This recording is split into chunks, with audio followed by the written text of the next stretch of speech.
Hey, shalom, shalom. Barakar Tawab, which is good morning. Anak na waha bar yashala. Hawalakim la'atam. Call Shabawai Baharcha. Wakak Shaw Yahweh Bahasham Yahweh Shah. Ma'amath, which is truly. Hey, with the Hebrew Israelites coming to you week in and week out through the spirit and power of Yahweh Bahasham Yahweh Shah to preach to you so-called Negroes, Latinos, Native Americans, West Indians, Haitians, and Israelite foreigners. Nacham Atam Kaya Hamalakwa Tashamayim Korab. Repent, yea, for the kingdom of heaven is at hand. Kahlaim La Yahweh Bahasham Yahweh Shah. Bahasham Cha HaKodash. Wa Mashana. Kabadim Zaquim Nawa. Wa Malaakim Shoya Shalazaquim Racha Gadawa. Wa Chasa Wa Shalom. Wa Barakim. Laha Bacharim Shah HaKawesha Shalom. Alright, so all praise to the Most High Yahweh, which means he exists, Bahasham, in the name Yahweh Shah he delivers. Double honors to the elders and apostles of Israel, the elders and apostles of Great Millstone, and mercy, peace, and blessings to the elect of the nation of Israel. Shalom, which means peace. Adawan Wartazah, Zabana Yapah, Lord's will. This is a beautiful edification through the Spirit. Khan, Adawan Wartazah is edifying. So, just want to go into this because I want to do a response to the guy, so-called Dr. DrBrown, or Dr. Brown, pretty much, him and other guys, they'll try to come up against the Lashawan Kodash or just against them in the Lord in general. So I just want to do a response video on that. All right, so I got this pulled up. It says Ancient Hebrew Research Center. It says, what is Lashawan Kodash?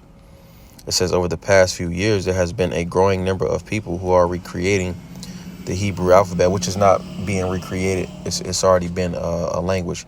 And I don't want to say, we'll get into that in this video. It says, and claiming that the Hebrew pronunciations used today is not Hebrew, but Assyrian, which the Assyrian script is the particular characters.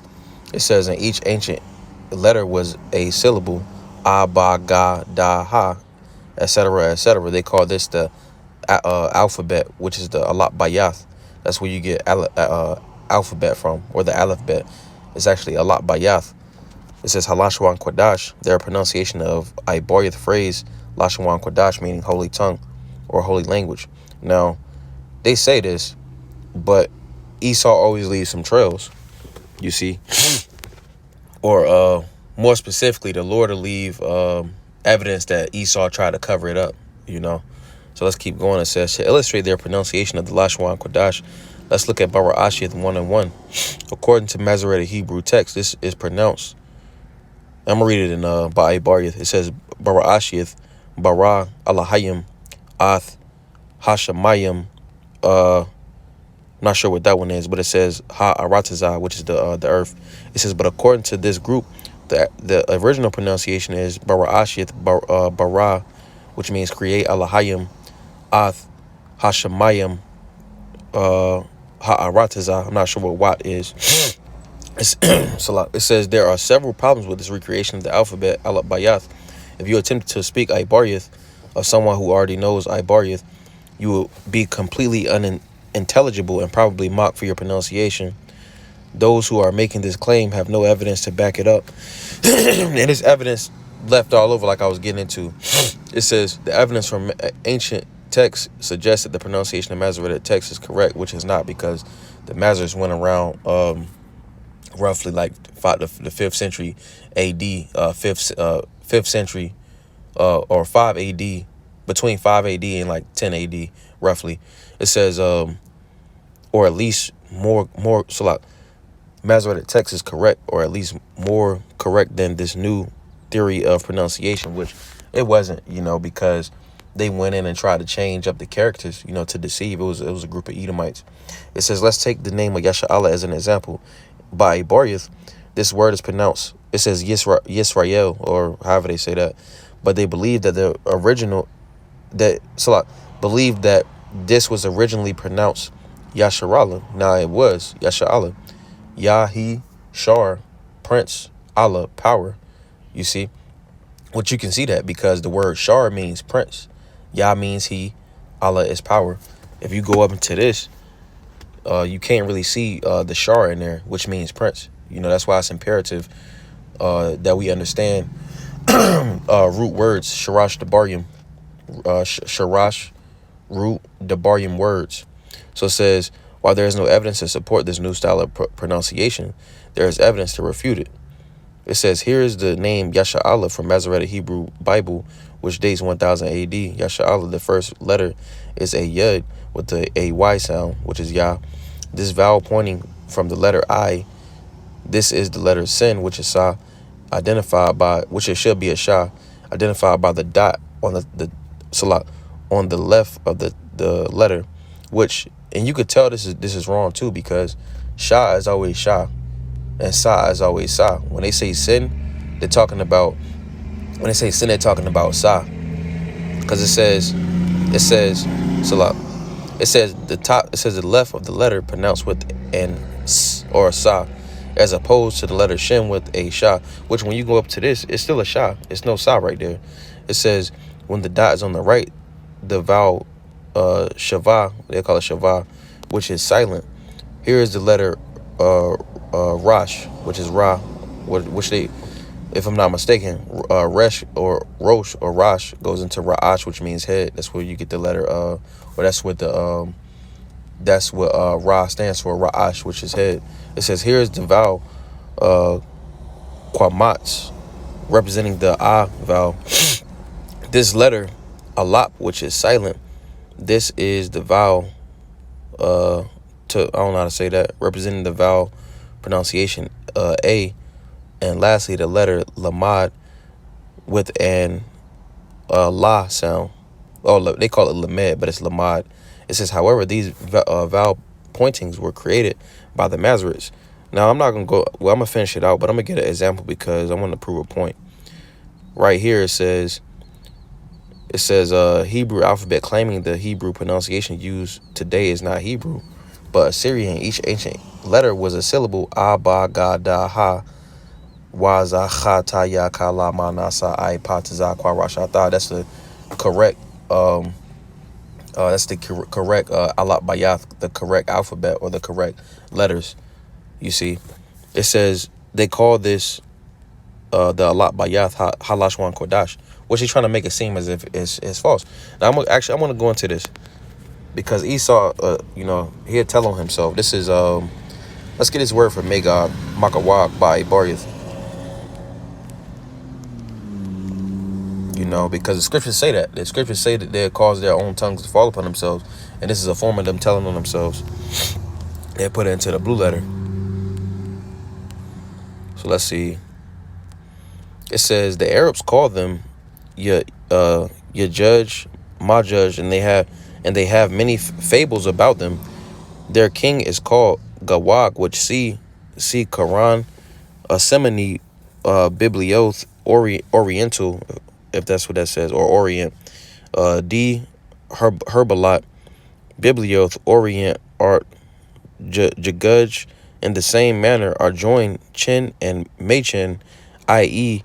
the Chinese. It says the syllable Ma in these names, denoting place, region, has of late been learnedly discussed by Fran de Musset, and however you say the last couple names, page 95. Now it says syllable Ma.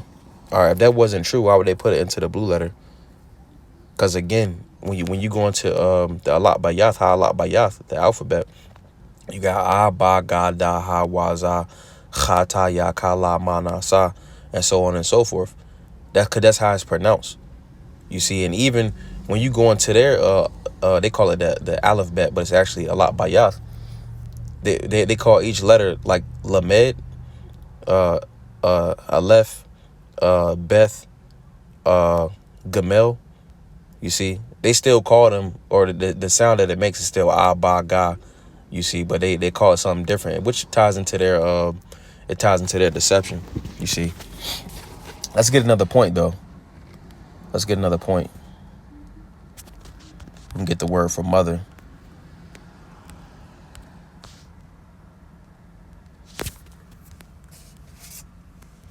So it says,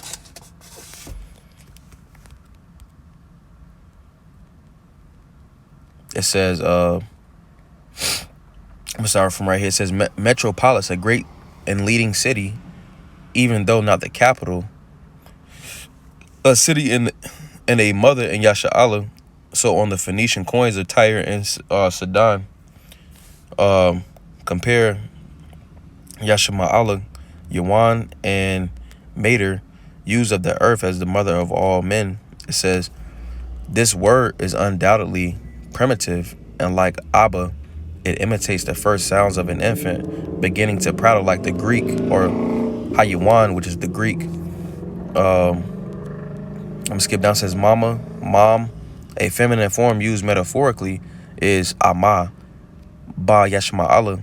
There is hence formed a verb to be a mother, hence to be related, to set an example, to teach. You see, because under the father, the mother is the leader to the children. All right, but what I wanted to get was, it says this word is undoubtedly primitive, and like Abba. All right, it says it imitates the first sounds of an infant beginning to prattle, which prattle goes into beginning to basically speak. You know, when they basically start speaking. Now, babies don't come out speaking. They don't say. I can't remember what they call father and mother in the Hebrew that they use, the so-called Hebrew that they use over there. But when you hear a baby speak, they say ba ba ba, or they might say da wa. They might say just a lot bayat letters. They don't come out speaking with ease. They don't come out saying e o. No, it's like ba ba ba, stuff like that. You know, the lot bayat lashwan kodash halashwan kodash. You see, it's not no. They don't come out speaking Masoretic vowel points. You see, the Lord works with simplicity. You know, on the right hand side. So it's simple. It's not hard to get. You see, and babies come out speaking halashwan kodash because they coming out fresh out the spiritual realm. That's the language of the heavens. You see, they don't. That's something that Esau created. The Masoretes, they created that the whole dots and stuff like that.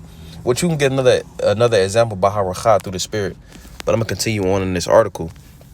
You see, because guys like that, like they like to boast. In the video, so-called Dr. DrBrown, you know, he pretty much is boasting in his PhD, but when truly he boasting in something that's false. That's so-called knowledge of this world. That was man-made. All right. So continuing on, it says Salah. It says, however, these pointings were created by the Masoretes a thousand years ago, and prior to this, and it says it right there. It says prior to this, this is how this word would appear. Those who teach Lashwan Kodash are making the claim that this will be pronounced Yasha'Allah. So how do we know if this was originally pronounced Yisrael or Yasha'Allah? I can't tell you how it was pronounced 2,000 years ago, and they don't come with no answers, but they want you to. Well, they give you an answer, but it's the incorrect answer because the Masoretic way to pronounce it, the Assyrian way, or the Assyrian way is not the true way. The modern Hebrew, the Yiddish, none of those, all of those are false. You see, it says I can tell you how it was pronounced 2,000 years ago. Okay, but by who though? You see, because you got derivatives after the Tower of Babel. You know, that's when the languages started getting broken up. You see, but what we'll see is, I'm going to actually get that too. What we see, this is Barashith, chapter 7 and verse 1. It says, and the Lord said unto Nawak, come thou and all thy house into the ark, for thee have I seen righteous before me in this generation. Now I'm going to get this word for Nawak, Kaya Nawak, for Nawak. So it says,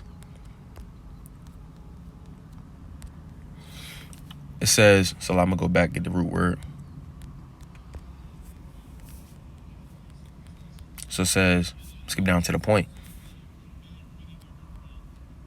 It says to cause to rest, rest to be given, to set down, to lay down, to cause to rest, to quiet.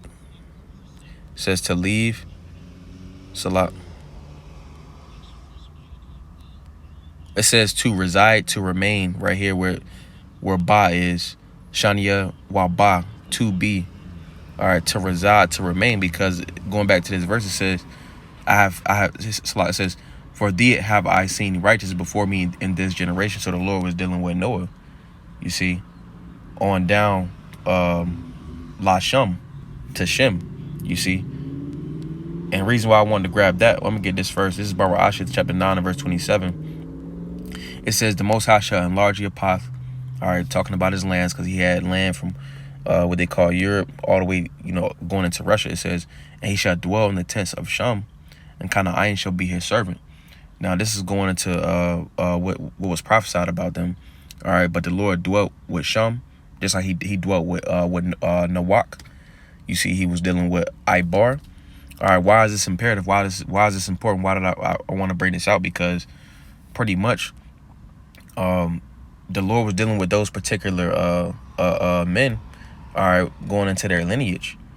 All right, and with each different man that the Lord was dealing with, the language and the traditions was passed down. You see, I'm gonna get a quick precept. This is Baruch Ashiath. It's a lot. The Baryum, Deuteronomy chapter 32, and let's see, verse 7. It says, remember the days of old, consider the years of many generations. Ask thy fathers, and he will shew thee, thy elders, and they will tell thee. Hey, so pretty much our forefathers, you see, they would tell us that this is the way. You see, because the Lord is giving us back our traditions and heritage that he has always passed down through the righteous lineage. You see, so that's important, because the lineage has always had the traditions, while the Lord was dealing with that particular lineage, all the other derivatives of the language and the traditions, because everybody has a story going back from the east, starting in the east. You see, but as starting from the Tower of Babel, you will see that the different derivatives, they will always have like small differentiations inside their language. You see, so for example, Bayashima Allah, which is Arabic, it's similar to the Lashwan Kodash, but it's not the same. You see, Ba'aramya, Aramaic, Syrian Syriac, you see, it's similar to Halashwan Kodash. You see, but it's not the same thing. You see, the Lashwan Kodash, Halashwan Kodash is pure. All right, and that pure tongue was always given to the righteous lineage. All right, so every other language is going to be different. You see, and then being that we in the latter times, languages have not evolved but changed. You see that with English. You see it with a lot of different languages. You see. But continuing on, I'm gonna finish that article out. It says Zayawan, this Greek translation of the Bible, is called the Septuagint, but when it came to the names, translators transliterated the names Bayawan, which help us to learn how Ibarith was pronounced 2,000 years ago. In the Greek Septuagint, the name Yasha'Allah was written like this, and is pronounced Israel. It is not Yasha'Allah, which like we got it is. Actually, no, let's go to that. Let's see.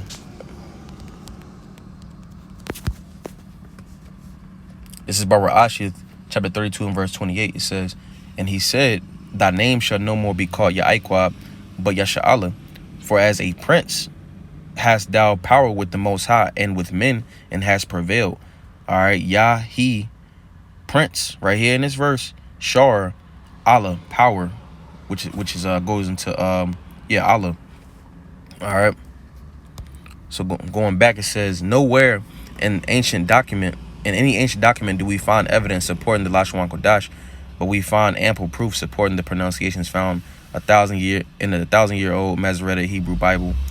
I am of the opinion that those who are using this style of Hebrew pronunciation are doing so in order to not have to learn or worry about the rules or pronunciation. They are making a shortcut to prevent themselves from having to learn how to pronounce Ibarith words correctly. Now, it's pretty much is that spirit of they want everybody to be on the same accord, when the men of the Lord was never with the status quo. You see, the men of the Lord in this time not going to be with the status quo. They come speaking the same message with that same spirit. You see, they trying to make things all inclusive, and they want everybody to be involved. Like, nah, that's not what this is. You see, and by doing so, they deceiving the masses of the people. Now let's get another one, because this is what Esau is. Let's get this. Salah, this right here. It says pathological lying. Esau is a compulsive pathological liar. It says also known as mythomania and pseudologia,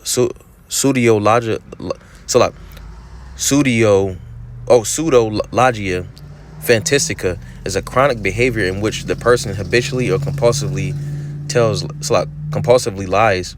These lies often serve no obvious purpose other than to paint oneself as a hero or a victim, which he played both sides, the hero and the victim. He'll play the victim. He'll play the hero, or he'll play the victim, and then in the background play the hero, like, or however you do it, man. It says, depending on the circumstance, pathological lying has been defined as a persistent, pervasive, and often compulsive pattern of excessive lying behavior that leads to clinically significant impairment or functional and social, occupational, or other areas, causes marked distress, poses a risk to others, to the self or others, and occurs for longer than 6 months.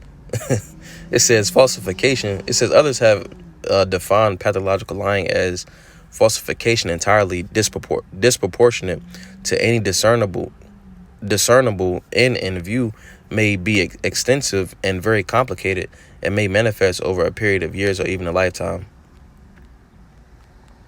And hey, this is pretty much, it's a lot.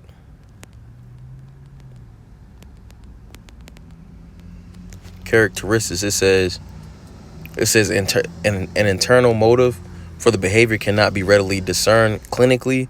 Long-lasting extortion or habitual spousal battery might cause a person to lie repeatedly. All right, then they got down here. It says it has shown through lie detector tests that PF patients exhibit arousal, stress, and guilt from their deception. And that's Esau. You know, Esau need to be put on a lie detector test whole time. You know, he'll be sitting there sweating and shit, lying the whole time with a straight face.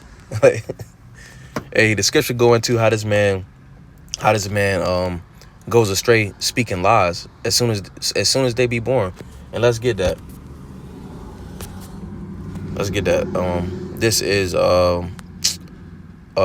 Psalms 58, the volume 58, Washalash. It says, the wicked are estranged from the womb. They go astray as soon as they be born, speaking lies. A nigga can't get right. You see, Esau, even the so-called white man, can't get right. You see, that's what he was made to do. He lies. All right, and we can see that he lied. We got two examples of which I'm going to get another one. I don't want to All right. It says, the wicked are estranged from the womb. They go astray as soon as they be born, speaking lies. All right, again, that's what he was made to do. You know, you can't change his part of the story. That's his lot, you see. Let's get another one. This is the volume Psalm chapter 64, Washash, which is 6. 64 and 6, it says, they search out verse 8, it says, so they shall make their own tongue to fall upon themselves. All that see them shall flee away. All right. And that's what we seeing. You see, they're making their own tongue fall upon themselves. They're leaving trails behind themselves. You see, it's like Esau stole something, you know, and then he had on a particular type of shoes and his prints all over the place, you know. Let's get another one. This is Ayawab Job, chapter 13, Wa'arabai 4. It says, but ye are forgers of lies. Ye are physicians of no value. So Dr. DrBrown, or whatever that nigga name is, he's a physician of no value. Let me get that term for physician. It says, rapaya, to heal, to make helpful. All right, to heal, healer, physician of men. You know, when you go into that term doctor, it pretty much means to falsify. All right. And who ultimately is in need of healing are you Negroes, Latinos, Native Americans, and Dr. DrBrown and these other wicked ass Edomites. They ain't doing nothing to help Jake. You see, so they ultimately physicians of no value. When you go into the scriptures, it talks about how in Revelation chapter 11, you know, they didn't want to suffer to put, our bodies in graves. You see, they didn't want to say, hey, the nation of Yasha'Allah, Hakawa Yasha'Allah. You see, the nation of Israel. This Revelation 11 and verse 9, it says, and they of the people and kindreds and tongues and nations shall see their dead bodies. All right, when you're spiritually dead, you see you're in the congregation of the dead, pretty much. All right, you pretty much don't have a knowledge of who you are as a people. All right, and we see what that gives us when you go to Deuteronomy, DrBrown chapter 4 and verse 4 talks about how they that did cleave unto the Lord, your power are alive, every one of you this day, roughly paraphrasing. You see, so when you cleave into the Lord, you follow the law, statutes, and commandments, so you know who you are. You see, you're alive. All right, but when you don't have a knowledge of who you are, you're dead. That's what the dead bodies represents. It says, and nations shall see their dead bodies 3 days and a half. It says, and shall not suffer their dead bodies to be put in graves. They didn't want to give the nation of Yasha'Allah rest. All right, which represents giving us the truth, or saying, hey, you those people. You see, they didn't want to ultimately give us rest. They want to keep forwarding the affliction. They want to keep wearing out the saints. All right, which trying to hide the Halashwan Kodash, while Shamwa, his name, you see, that's only further deceiving. All right, so I'm gonna get this point and I'm gonna go ahead and close it out. But this is the word for sun. All right, I'm gonna get that inside the concordance.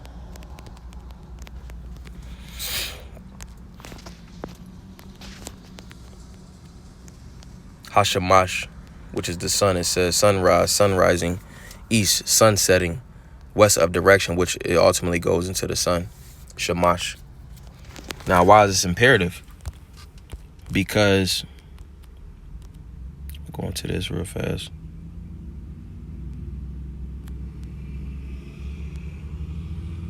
Why is this important? Because if the true pronunciation was not what we say it is, why would it be examples left? You see, you can see that he added in them vowel points. This is the word for sun. It says Shamash. It says, was an ancient Mesopotamian sun god, earlier known as Utu, Sumerian, sun. That's what it means, sun. It says he was believed to see everything that happened in the world every day and was therefore responsible for justice and protection of travelers, which was pretty much the point. That's the word for sun, Shamash, Hashamash, the sun.